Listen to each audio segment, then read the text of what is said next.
கொஞ்சம் கமர்ஷியலாவே போயிட்டு இருந்த அனிருத்துக்கு மீட்டு கொடுத்த படம். ஃப்ரெண்ட்ஸுக்காகனு மட்டுமே நடிச்சிட்டு இருந்த விஜய் சேதுபதிக்கு பூஸ்ட் தந்த படம். நீ திரும்ப ரேடியோவுக்கே போயிடு சிவாஜின்னு சோஷியல் மீடியாக்கள் கலாய்க்க ஆரம்பிச்ச போது ஆர்ஜே பாலாஜிய ஹேங்கர் அடிச்சு நிறுத்தின படம். போடா போடின்ற தோல்வியை தாண்டி வர விக்னேஷ் சிவனுக்கு உதவின படம். கம்பேக்ல ஷைன் ஆகிட்டு இருந்த நயனை உச்சாணியில நிறுத்தின படம். ஒரு மாத்திரை ஒரே மாத்திரை எல்லாமே சரியாயிடணும் இந்த மாதிரி எதிர்பார்ப்பு இருக்கிறது நியாயம்தான். ஆனா இதே ஃபார்முலாவை வச்சுதான் அத்தனை பேருக்குமே ஒரு பயங்கரமான ஒரு பூஸ்ட் கொடுத்த படம்னா அது நானும் ரவுடி தான். போன வருஷம் இதே நாள்ல தான் நானும் ரவுடி தான் வெளியாச்சு. அப்போ சத்தமே கிடையாது, 2 நாள் தான். காதுமாவோட காதுக்கே கேக்குறபடி அரங்குகள் எல்லாமே சிரிப்பு சத்தம் டாப் டெசிபல்ல எகிருச்சு. அப்படி இந்த படத்துல என்னென்னலாம் ரசிச்சோம் அப்படின்னு யோசிச்சு பார்த்த போது நம்பர் 1 மீசை இல்லாத விஜய் சேதுபதி. நல்ல நடிகன், ஆனா குட்டி குட்டி ரோல்ல பார்த்து ரசிகன் லேசா டயர்டாக ஆரம்பிச்ச போது ஒரு ஃப்ரெஷ் லுக்கோட வந்தாரு விஜய் சேதுபதி. நிஜமாவே ஃப்ரெஷ் லுக்குங்க. நானும் ரவுடி தான் சொல்றோம், கொஞ்சம் மாசா எதிர்பார்ப்பாங்கல்ல. மீச தாடி இல்லாம அமுல் பேபி மாதிரி இருந்தா நல்லாவா இருக்கும். இப்ப கூட ஒண்ணும் மோசம் போகல.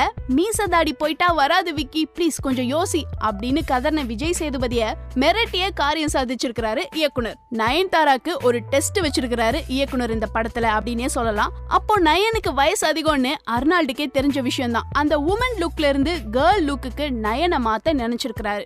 எந்த சவால் கொடுத்தாலும் நரசிம்மா கேப்டன் பாணியில நெக்ஸ்ட் அப்படின்னு கேட்டு மிரட்டி இருக்கிறாங்க நயன்தாரா. கெட்டப் சேஞ்ச் நடிப்புன்னு எல்லா சவால்களையும் கொடுத்த இயக்குனர் கடைசியா கொடுத்த சேலஞ்சில மட்டும் நயன்தாரா அவுட். அது என்ன சேலஞ்சுன்னு நாம சொல்லவும் வேணுமா என்ன?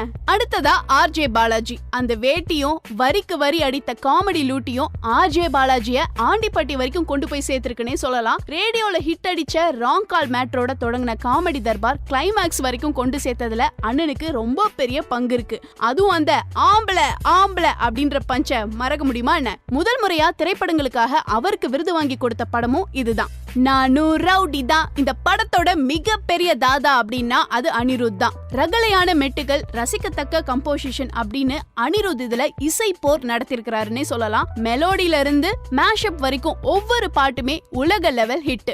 யூடியூப் வியூஸோட கணக்க பார்த்தா 1.5 பார் அதுக்காக கட்டின டாக்ஸ் படத்தோட பட்ஜெட்டே தாண்டுன்ற ரேஞ்சுக்கு இருந்தது. அடுத்ததா பார்த்திபன். அல்வா கேரக்டர் அவருக்கு இந்த படத்துல. விடுவாரா மனுஷன்? வில்லத்தனமும் காமெடியும் பீஸாவும் கெச்சப்புமா கலோரிகளை அள்ளி இருக்கிறாரு அப்படின்னு தான் சொல்லணும். நெக்ஸ்ட் ஆனந்த்ராஜ். வெறும் ரேப் சீன்லயும் ரத்தம் தெரிக்கிற அடிதடிக்குமே இவரை பார்த்து பழகின நம்ம கண்ணுக்கு காமெடி புதுசுதான். மொட்டை தலையில வழிய காமெடியை கொண்டு வந்து சும்மா ரணகளை படுத்திருக்கிறாரு ஆனந்த்ராஜ். அவன் கை காட்டுறத பாருங்கப்பா அப்படின்னு அவர் சொல்ற அந்த ஒரு ரியாக்ஷனே 1000 மீம்ஸ்களுக்கு சோர்ஸ்.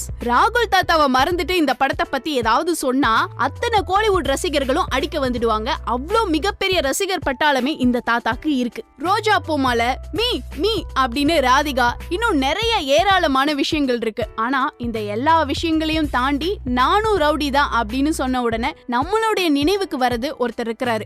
எப்ப நினைச்சாலும் முகத்துல ஒரு சின்ன புன்னகை அப்படியே ஒட்டிக்கும். அவருக்கு கோடான கோடி நன்றி சொல்லி ஆகணும். அது யார் தெரியுமா? டேய் ரெட் டி-ஷர்ட் மாட்ன அவள் தான்டா.